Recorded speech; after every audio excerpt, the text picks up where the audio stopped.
నేను సౌహార్దత చెప్పడానికి రాలేదు, సహబాధితుడిగా వచ్చాను ఇక్కడికి.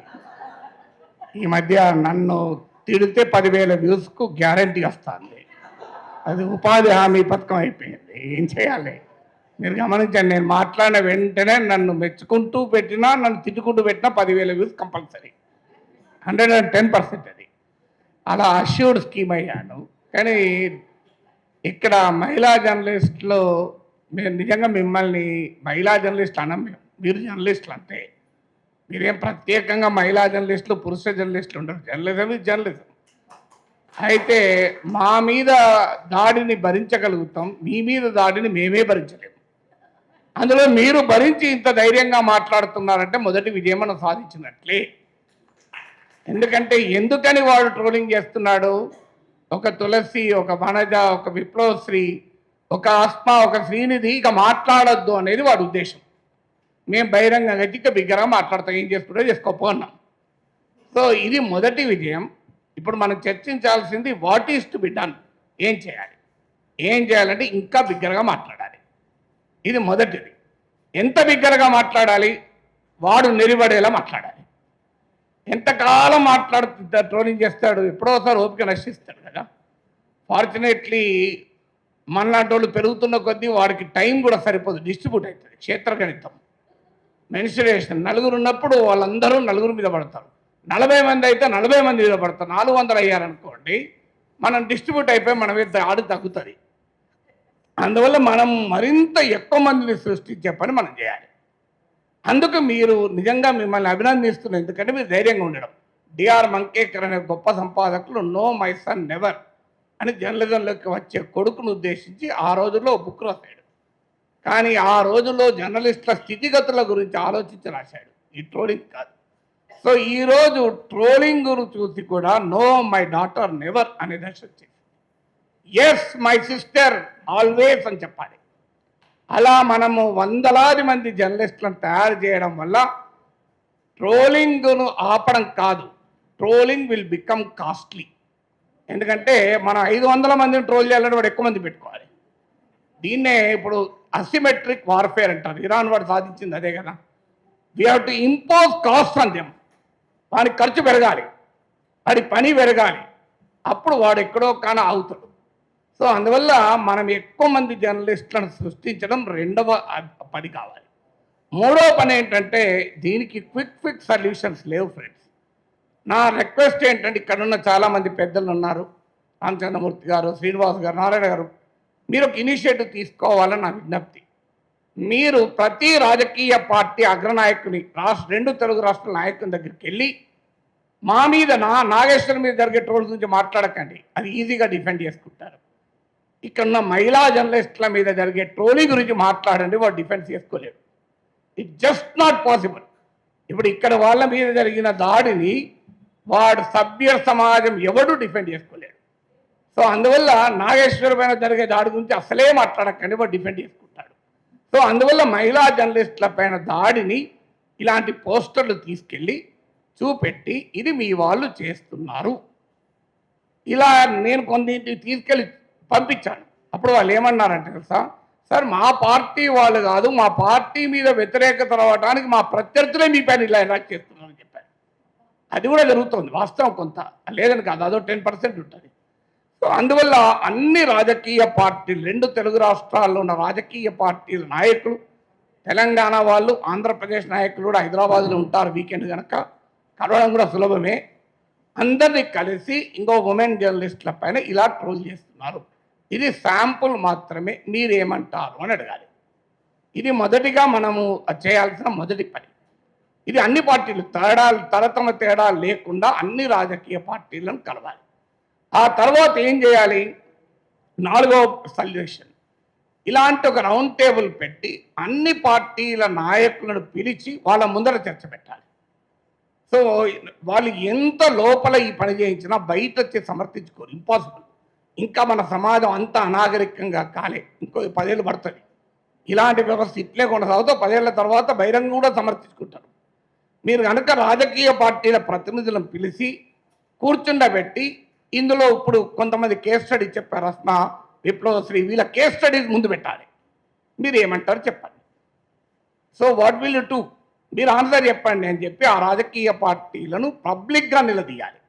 ఎందుకంటే ఇది ట్రోలింగ్ అనేది అనేక లేయర్స్లో జరుగుతుంది. ఒక అతిపెద్ద లేయర్ పొలిటికల్ పార్టీల ట్రోల్ ఫ్యాక్టరీనే.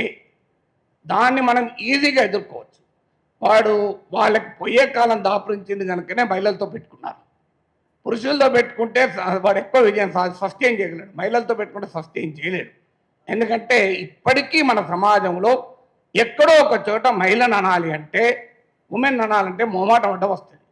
బహిరంగంగా అనాలి. అనానిమస్గా ఉన్నప్పుడు ఏమన్నా మాట్లాడతాడు, వాడు ప్యాట్రియార్కీ అంతా అప్పుడే బయటపడుతుంది.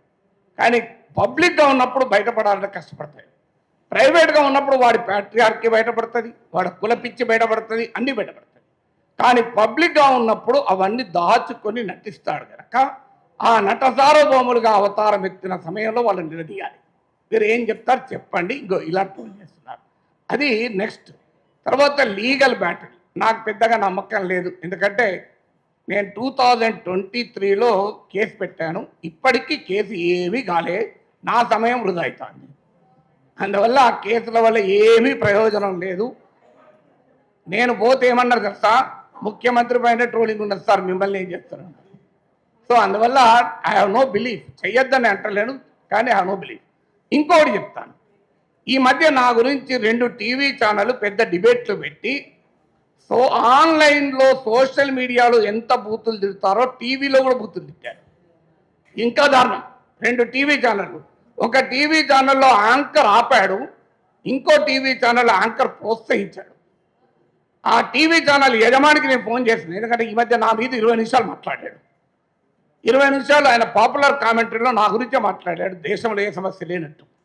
నేను ఫోన్ చేసి అడిగాను, నువ్వు అద్భుతంగా విశ్లేషణ చేశావు, కానీ ఒక్క మాట అయినా ఇంత నీచంగా నాగేశ్వరరావు తప్పని అనే ధైర్యం ఎందుకు చేయలేకపోయావు అన్నా. పోనీ నీవు కేసులు పెట్టినందుకు రైట్ అని చెప్పుకునే ధైర్యం ఎందుకు చేయలేకపోయావు చెప్పండి అన్నా. తప్ప నువ్వు అన్న ధైర్యం చేయాలి, పోనీ రైట్ అన్న ధైర్యం చేయాలి, నాకు అభ్యంతరం లేదు. అంటే ఆ కేసులతో ఏమవుతుంది, నా మీద కూడా ట్రోలింగ్ జరుగుతుంది అంటాడు. సో అందువల్ల దయచేసి ఇక్కడున్న జర్నలిజం పెద్దలకు నా విజ్ఞప్తి ఏంటంటే, ఇది ఆన్లైన్ మీడియా కాదు, మెయిన్ స్ట్రీమ్ మీడియాలో కూడా అతి నీచంగా నా పైన 1 అవర్ డిబేట్ పెట్టి చర్చించారు. So can you imagine, main stream డిబేట్లో నీచంగా వ్యక్తిగతంగా మాట్లాడారు, కానీ దాన్ని ప్రోత్సహించినారు ఆ టీవీ ఛానల్స్. సో ఈ ధోరణి నాతో మొదలైంది. మీరు చూడండి, భవిష్యత్తులో ఈ టీవీ ఛానళ్ళు కూడా ఆ ట్రోల్ ఆర్మీల ఎక్స్టెన్షన్లే. మనందరికీ తెలుసు, ఈ ట్రోల్ ఆర్మీలను ఏ రాజకీయ పార్టీలు పోషిస్తున్నాయో ఆ టీవీ ఛానళ్ళను కూడా అవే రాజకీయ పార్టీలు పోషిస్తుంది, ఇందులో అనుమానం లేదు. అందువల్ల వాళ్ళు కూడా అదే పని చేస్తున్నారు. అందువల్ల వారి యాజమాన్యాలపైన కూడా ఒత్తిడి తేవాలి. మీరు డిబేట్ పెట్టండి, ఎవరన్నా మేమన్న మాటలు ఖండిస్తూ నువ్వు ఇది ఎంతన్నా డిబేట్ పెట్టండి, కానీ మీకు ఎవరిచ్చారు అధికారం నీచంగా వ్యక్తిగతంగా మాట్లాడటానికి? కనీసం ఆ డీసెన్సీ అన్న టీవీ ఛానల్ పాటించాలి కదా, అట్లీస్ట్ మెయిన్ స్ట్రీమ్ మీడియా అన్న పాటించాలి కదా. పోనీ ఆన్లైన్ అంటే అనానిమస్, వాడు ఎవడో తెలియదు, కానీ టీవీ ఛానల్ తెలుసు కదా మనకు. వాళ్ళు నాతో కూడా డిబేట్లు పెట్టిన యాంకర్లే కదా. మళ్ళీ విచిత్రం ఏంటంటే, మరి ఎలా వాళ్ళు రాజకీయ పార్టీ అధికార ప్రతినిధులను పిలిపించి ఆ అధికార ప్రతినిధుల చేత నీచంగా తిప్పిస్తున్నారే, ఈ టీవీ ఛానళ్ళ కన్నా సిగ్గుండాలి కదా. సో ఎందుకు ఈ మాట చెప్తున్నా అంటే, మెయిన్ స్ట్రీమ్ మీడియాలో కూడా ఈ ట్రోలింగ్ ఎగబాకుతోంది. ఈ ధోరణి రాబోయే కాలంలో మరింత ప్రమాదకరంగా మారుతుంది. ఎందుకంటే ఇక నెక్స్ట్ ఏం చేయాలి, ఇవన్నీ మనం what is to be done అనే దాంట్లో ఏం చేయాలి అంటే, సమాజానికి sunlight is the best disinfectant అన్న సుప్రీంకోర్టు. అంటే మనం ఇంకా ఎక్కువ మాట్లాడడం వల్ల మాత్రమే. ఓ తత్వవేత్త అంటాడు, నిలబడితే నీవు నిలబడితే వాడు నిలబడతాడు, నీవు భయపడితే వాడు నిన్ను తరిమి కొడతాడు, నీవే తిరగబడితే వాడే పారిపోతాడు అని. అందువల్ల మనం తిరగబడడమే ఒక పరిష్కారం. ఇంకొక రక్షణ కూడా చెప్తాను. నేను తులసి గారికి కూడా చెప్పాను రోజు, అమ్మా నువ్వు ట్రోల్స్ని ఎదుర్కొనే ఒకటే పద్ధతి, విస్తారమైన సమాజాన్ని మన వెనకాల నడిపించుకోవడమే.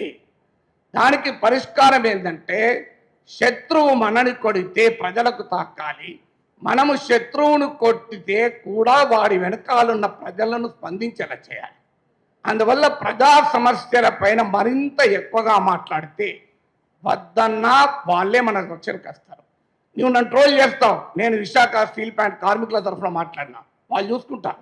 నువ్వు నన్ను ట్రోల్ చేస్తావు, నేను పొగాకు రైతుల పక్షాన మాట్లాడినా, ట్రోల్ చేసి చూసుకో, వాళ్ళు చూసుకుంటారు. నువ్వు ట్రోల్ చేస్తావు, నేను ఆక్వా రైతుల పక్షాన మాట్లాడినా, నీవు ట్రోల్ చేస్తావు, నేను తెలంగాణ పోలీసులకు ఉద్యోగాల కొరకు బాధపడుతున్న నిరుద్యోగుల గురించి మాట్లాడతా. ఏం చేస్తావో చూడండి. అందువల్ల నేను ఈ మధ్య పనిగట్టుకొని ఇదివరకన్నా ఎక్కువగా ఎక్కడ ప్రజా సమస్య ఉందో జల్లెడ పట్టి వెతికి వాళ్ళ గురించి ఎక్కువ మాట్లాడుతున్నా. ఎందుకంటే అల్టిమేట్గా ప్రజలే మన కవచము, అది గుర్తుపెట్టుకుందాం. సో అందువల్ల మరింతగా ప్రజా పక్షాన విస్తారమైన జనం సమస్యలు మనం తీసుకొని జనం భుజాల మీద తుపాకీ పెట్టి మనను, వాడు ట్రోల్స్ భుజాల మీద తుపాకీ పెట్టి మనం కాలుస్తున్నారు కదా, మేము జనం భుజాల మీద తుపాకీ పెట్టి మీ సంగతి చెప్తాం. అప్పుడు ఏమంటారో చూడండి, మీరు మమ్మల్ని కొడతానంటే ఆ ప్రజలే మా రక్షణకు వస్తారు. అది మన అనుభవం అందరిది కూడా. అందువల్ల ఇలా మనం ఆలోచించాల్సింది ఏంటంటే, తత్వవేత్తలు సమాజాన్ని పరిపరి విధాలు నిర్వచించారు. ఈ ట్రోలింగ్ గురించి 100 రకాలుగా చెప్పగలిగే సామర్థ్యం ఉన్నవాళ్ళు, అనుభవం ఉన్నవాళ్ళు ఇక్కడ చాలామంది ఉన్నారు. Let us find a solution. అందువల్ల కొన్ని సొల్యూషన్, ఎవరి దగ్గర పర్మనెంట్ సొల్యూషన్ లేదు. సుప్రీంకోర్టు మాట అంటది, హేట్కు పరిష్కారం ఏంటంటే ఫ్రెటర్నిటీ అమాంగ్ సిటిజన్స్ అని సుప్రీంకోర్టు తీర్పులో చెప్పింది. ఇవాళ మీరు పెట్టింది సరిగ్గా అదే పని. Fraternity among fellow journalists will always be a solution. అందువల్ల నా అపీల్ ఏంటంటే, హైదరాబాద్ ప్రెస్ క్లబ్కి నా అపీల్, మీరు ఇనిషియేటివ్ తీసుకొని రాజకీయ పార్టీల నాయకుల్ని, ప్రముఖుల్ని పిలిచి, వాళ్ళు ఏదో బచ్చగాలను పంపిస్తారు, అలా కాకుండా పెద్దవాళ్ళను పిలిపించి ఈ ఉమెన్ జర్నలిస్టులు పడ్డ కష్టాలను వాళ్ళ ముందు పెట్టి మీరు ఏం మాట్లాడతారో చెప్పండి అని నిలదీద్దాం. కనీసం పబ్లిక్ షేమింగ్ చేస్తానన్న రాజకీయ పార్టీలే కాదు, మీరు ఆ సాంస్కృతిక సంఘటనలే కావచ్చు, సామాజిక సంఘాలే కావచ్చు, వారి సైన్యం ఎవరి సైన్యం అయితే దుర్మార్గం చేస్తుందో ఆ సైన్యాధిపతులను పిలిపించి సభ్య సమాజం ముందు ఎక్స్పోజ్ చేద్దాం, ఇంకొన్ని ఆలోచనలు చేద్దాం. ఇది ఈజ్ ఓన్లీ ఏ బిగినింగ్. నా రిక్వెస్ట్ ఏంటంటే, ఈ యుద్ధంలో మనం పొరపాటున కూడా భాష మారద్దు, మాట మారద్దు. మనను ఎదుటివాడిని నుంచి దూరం చేసే, ఏలియనేట్ చేసే ప్రయత్నాలు కూడా జరుగుతాయి. వాటి మధ్య అప్రమత్తంగా ఉంటూ ఈ ధర్మ పోరాటం అంటే రాంగ్ మీనింగ్లు వస్తాయి. ఈ ధర్మ యుద్ధాన్ని మనం మొదలు పెడదాం. ఖచ్చితంగా మీ వెంటాడ మేము ఉంటాం. ఒకటే దీనికి పరిష్కారం, మీరు ఒక్కడు ట్రోల్ చేస్తే మేము ఇంకా 100 సార్లు మాట్లాడతాం. నీవు నెరిపడతావా, నేను నెరిపడతావా చూద్దాం. భగత్ సింగ్ అన్న మాటలు ఉన్నాయి, సర్ పడోసీకి తమన్నా హై, ఆశా హై దిల్ మే, దేఖ్నా హై జోర్ కిత్నా బాజు ఏ కాతిల్ మే అన్నాడు.